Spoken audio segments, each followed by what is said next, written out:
सिडकोंच्या घराच्या संदर्भात मोठा निर्णय झालेला आहे। अव्वाच्या सव्वा किमती या सिडकोच्या घराच्या आपल्याला पाहायला मिळालेल्या होत्या आणि त्या संदर्भात आमदार विक्रांत पाटील यांच्याकडून आंदोलन देखील करण्यात आलेलं होतं। विधान परिषदेमध्ये उपमुख्यमंत्री एकनाथ शिंदे यांच्याकडून घोषणा करण्यात आलेली आहे। काय नेमकी पहिली प्रतिक्रिया? खरं तर माझ्यासारख्या एका सामान्य कार्यकर्त्याला या विषयाचा खूप आनंद आहे की एखाद्या विषयामध्ये आम्ही विषय लावून धरला, संघर्ष केला आणि त्याला आता न्याय मिळतोय। गोरगरिबांसाठीची घरं होती, देवाभाऊंच्या सरकारने ही घरं त्यांना द्यायची म्हणून प्रयत्न केला आणि सिडकोच्या अधिकाऱ्यांच्या नकारात्मक मानसिकतेमुळे या किमती फुगवल्या गेल्या होत्या आणि न्याय मिळत नव्हता। मागच्या अधिवेशनात विषय मांडला, सातत्याने त्यानंतर बैठका केल्या, सातत्याने संघर्ष केला।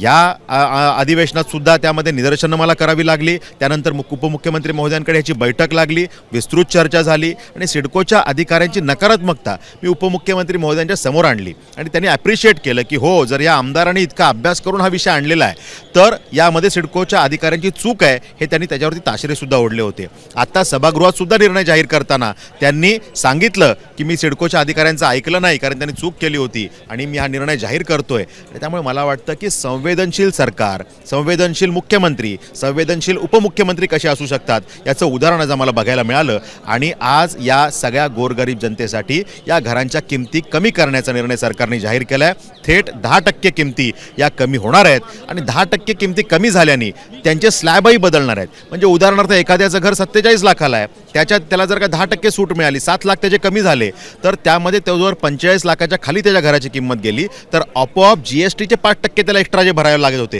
तेही आता भरावे लागणार नाही। त्यामुळे त्याला जर का असा फायदा बघितला तर जवळजवळ 15-16% फायदा त्याला होणार आहे आणि त्यामुळे जनसामान्यांसाठी, त्या नागरिकांसाठी हा एक उत्तम निर्णय आहे, त्यांच्या जीवनामध्ये परिणाम करणारा निर्णय आहे। शेवटी 67,000 घरांचा हा प्रश्न आहे आणि त्यामुळे एका घरात 3 जरी नागरिक आपण पकडले तरी 1.5-2 लाख लोकांवरती डायरेक्ट इम्पॅक्ट करणारा हा निर्णय सरकारने जाहीर केला आहे। मी देवाभाऊंचे, दोन्ही उपमुख्यमंत्री महोदयांचे मनापासून आभार व्यक्त करतो।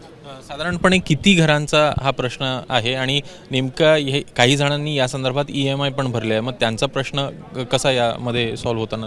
घरांच्या किमती ज्या जाहीर झाल्या होत्या, ज्या वाढीव आहेत असं आम्ही सांगत होतो, कोणी EMI भरला असेल, काही पुढे प्रक्रिया गेली असतील तरीसुद्धा त्या सगळ्यांना ह्याचा लाभ मिळणार आहे। कारण EMI भरतो पण अजून तुम्ही पूर्ण रक्कम भरलेली नाही आहे। त्यामुळे जी काही रक्कम तुम्हाला आता ह्यातनं कमी होईल ती कमी करून तुम्हाला उर्वरितच भरायची आहे, अशा पद्धतीनं हा निर्णय होईल। त्यासाठीचा पाठपुरावा पुढचा आम्ही करू। पण हा साधारणतः आत्ताचा निर्णय 25,000 घरांची लॉटरी झाली, त्यात 19,000 लोकांनी ह्याच्यामध्ये पार्टिसिपेट करून त्यांना घरं मिळाली होती, त्यांना हा थेट लगेच फायदा होणार आहे। पण येणाऱ्या कालावधीमध्ये ज्या पुढच्या लॉटऱ्या होतील त्यातही हा रेट त्यांना जो ह्याचा फायदा मिळणार आहे। त्यामुळे जर का फायदा किती लोकांना असा आपण विचार केला तर 67,000 घरातल्या साधारण 3-3 लोकांना, 1.5-2 लाख नागरिकांना ह्याचा फायदा होईल। बातचीत केल्याबद्दल। तर साधारणपणे फर्स्ट कम फर्स्ट बेसिस अशा प्रकारे घरं जी आहे ती सिडकोकडनं काढण्यात आलेली होती, घरं कुठेतरी विकली जात नव्हती, अशा प्रकारे देखील एवढ्या मोठ्या प्रमाणात किमती आपल्याला घराच्या पाहायला मिळत होत्या आणि त्यामुळे आता सध्याची जर का परिस्थिती पाहायची तर 10% ह्या घरांच्या किमती कमी झालेल्या आहेत आणि तशा प्रकारची घोषणा देखील एकनाथ शिंदे यांच्याकडनं करण्यात आली आहे। कॅमेरामॅन अरविंद वारकेसह अभिषेक मुठाळ, ABP माझा, नागपूर।